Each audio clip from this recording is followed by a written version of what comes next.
Hello! On se retrouve aujourd'hui pour parler des idées de cadeaux qui sont adaptées et qui plaisent à des enfants de 6 à 18 mois. C'est un peu la suite de la vidéo des idées de cadeaux adaptées aux tout petits, âge auquel on ne sait pas trop qu'est-ce qui peut leur correspondre. J'avais donc fait une vidéo dédiée à ce sujet, je vous la partage. Aujourd'hui, jouets adaptés aux 6-18 mois. Des idées adaptées à leur capacité, à leur développement moteur, à leurs possibilités sensorielles et qui plaisent à coup sûr. Donc vous me connaissez, j'évite d'acheter des choses qui ne peuvent servir que sur une courte période, ça tombe bien. Dès 6, 7, 8 mois, on assiste à un super gros gap au niveau du développement.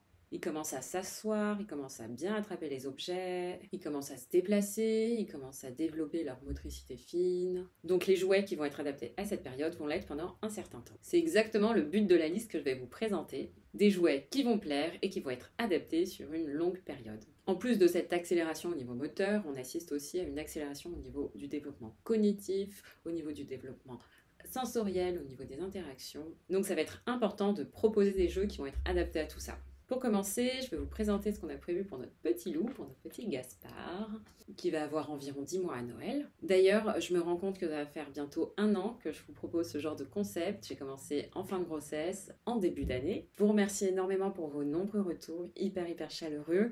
Et si vous avez l'habitude de regarder ces vidéos et que vous n'êtes pas abonné, n'hésitez pas à le faire, ça fait hyper plaisir et ça motive énormément pour continuer. Et donc je reviens au cadeau qu'on pense proposer à notre petit loup pour Noël et pour son premier anniversaire qui arrivera juste après. Et donc sans grande surprise, on va a priori opter pour quelque chose d'évolutif. On souhaite lui offrir la fameuse draisienne / porteur / trottinette de chez Glober. En fonction de l'âge, on va pouvoir proposer des présentations différentes du même article. Au début, ça va être le porteur. Eux préconisent à partir de 15 mois, mais en fait, ça dépend surtout du développement de l'enfant. Et ensuite la draisienne et ensuite la trottinette. Donc évolutif, qui dure longtemps, qui plaît énormément, multifonction, ça coche plein de cases, c'est parfait. On l'avait pour nos grandes, on l'a très longtemps utilisé. Le confinement, on faisait des tours avec dans le quartier. Et puis on pensait pas avoir de troisième. Et puis on a eu un troisième, mais on avait tout donné. Et on se souvient très bien à quel point ça nous a servi, par exemple pour déposer chez la nounou à l'époque.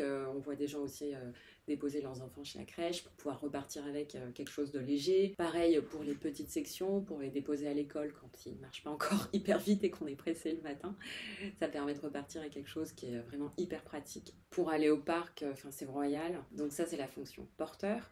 Ensuite, on peut utiliser la fonction draisienne, mais en fait ça ressemble plus à un tricycle parce qu'il y a trois roues. Et ensuite la trottinette qu'on a utilisée peut-être jusqu'à 6 ans, même plus peut-être. Nous on habite à Paris, là encore en rentrant de la crèche, on croise énormément de gens dans le quartier avec ce genre de dispositif.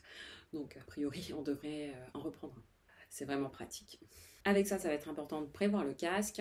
Voilà le modèle qu'on a déjà repéré. Si vous ne savez pas vers quelle taille vous orienter, vous pouvez demander au médecin qui suit l'enfant son périmètre crânien, ça va vous aider à choisir. Question, est-ce que c'est intéressant de prévoir une draisienne pour son enfant si on a déjà celle de la Glober? Réponse, c'est exactement comme vous voulez. Après, si vous voulez que je vous partage ce que nous, on compte faire. Comme je vous l'ai dit, la draisienne du Glober est plutôt un tricycle. L'avantage, c'est qu'on va pouvoir le proposer plus tôt parce que c'est beaucoup plus stable. Mais après, on pense prévoir également une draisienne pour Gaspard parce que ça a beaucoup d'avantages. L'enfant va être autonome très rapidement, on voit, et c'est super satisfaisant qu'il apprécie énormément. Il prend confiance en lui parce que l'apprentissage de l'équilibre est super simple. Il prend beaucoup de plaisir à se balader seul là, sur sa petite draisienne. On les voit aussi dans la rue. Bref, c'est hyper satisfaisant pour l'enfant et pour le parent. Tout ça pour dire qu'on pense prendre une Glober pour l'utiliser là en début d'année. Et plus tard, on prévoira une draisienne également. Toujours sur la thématique du développement moteur, il a passé 9 mois, 10 mois au sol. Alors là, il n'a qu'une envie, c'est de se mettre debout. C'est de faire comme les grands. C'est de tirer, pousser, promener les choses. Pour lui, ça devient l'éclate totale.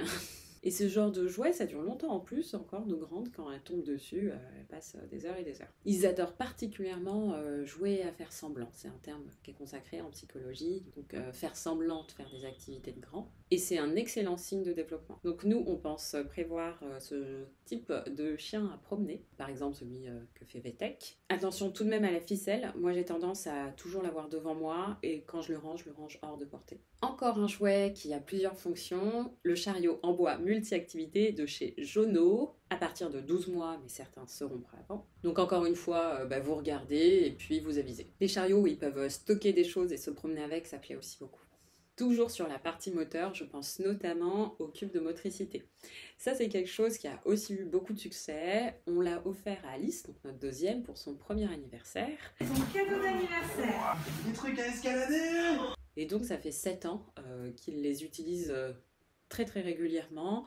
Quand il y a des petits copains pour les anniversaires qui viennent jouer à la maison, très très souvent ils les sortent, ils se font leur parcours d'obstacles avec, ils s'éclatent, ça les occupe des heures. En plus, je sais plus combien il y en a, peut-être 7 ou 8, et ça tenait dans un carton. Voilà.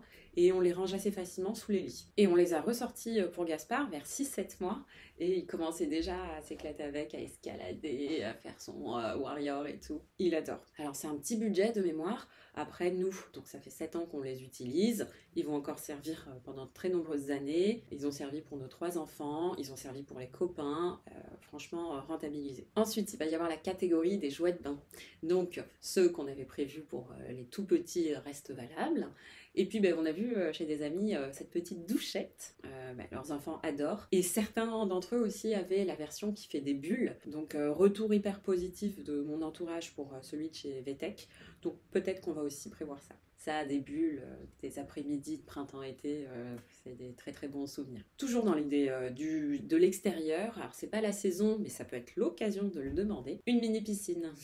On en a eu pour les grandes qui tenaient sur notre petit balcon de l'époque. Ensuite, on a eu un petit jardin, on a pu l'utiliser plusieurs années. Elle ne voulait plus en sortir.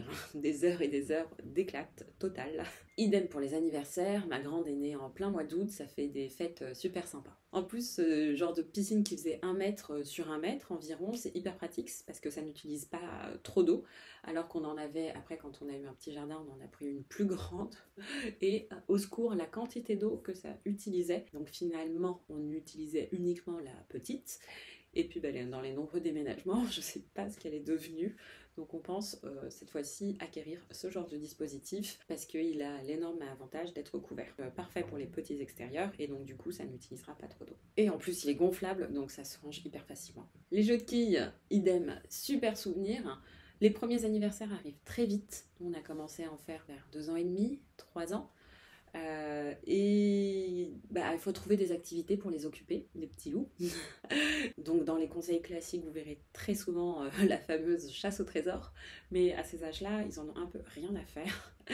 Plus tard, ça les intéresse beaucoup, mais là, non, pas trop. Et donc du coup, il faut trouver des activités.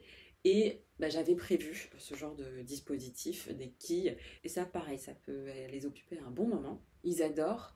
Alors nous, initialement, on en avait prévu en plastique dur et j'avoue que ça faisait pas mal de bruit quand ça tombait par terre.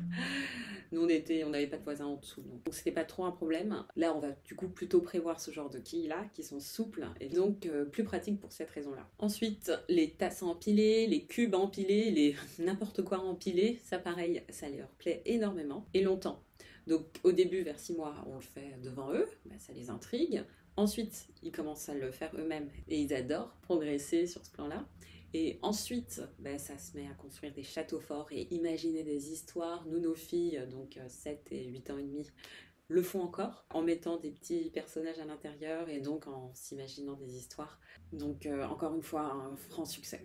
Donc nous, on a celui-là qui est encore bien rempli, on n'a quasiment pas perdu de cube et ça se range très bien. Ensuite, on passe à la catégorie des jouets éducatifs. Toujours intéressant quand ils apprennent en s'amusant. On pense en premier lieu aux livres. Pareil, je vais essayer de retrouver des vidéos, mais j'ai des souvenirs, vraiment des super bons souvenirs avec elles, à les lire, à leur faire découvrir tout ça. Un arbre. Un arbre. Oui. Des nuages. Soleil. Elles sont les fleurs. Pareil, ça pouvait les occuper pendant de longs moments. Je pense notamment au transport. Et ça, on sait que c'est précieux. Il va y avoir les livres musicaux aussi, qui ont beaucoup duré pour nous. J'en parlais notamment dans la vidéo précédente. Les imagiers aussi, géniaux. Des bons moments passés, des super souvenirs en famille. On a aussi les puzzles. Ça, au début, ils s'en fichent un peu. Mais petit à petit, ça commence à être le cas pour Gaspard. À 9 mois là, ça commence à attirer sa curiosité. Alors en ressortant toutes mes vidéos d'époque, je suis très souvent retombée sur le fameux tapis d'éveil en forme de puzzle dont je vous ai parlé dans la vidéo précédente. Elles y jouaient tout le temps. Alors, il y a beaucoup d'autres choses à dire. Je vais m'arrêter là, sinon la vidéo va être trop longue. Si vous désirez d'autres vidéos sur cette thématique-là, n'hésitez pas à me le dire dans les commentaires. N'hésitez pas, vous, à partager les idées cadeaux que vous avez, que vous comptez faire. Cette vidéo est donc maintenant terminée. J'espère qu'elle vous a plu. Si c'est le cas, n'hésitez pas à la liker. Et je vous dis à très bientôt. Bye!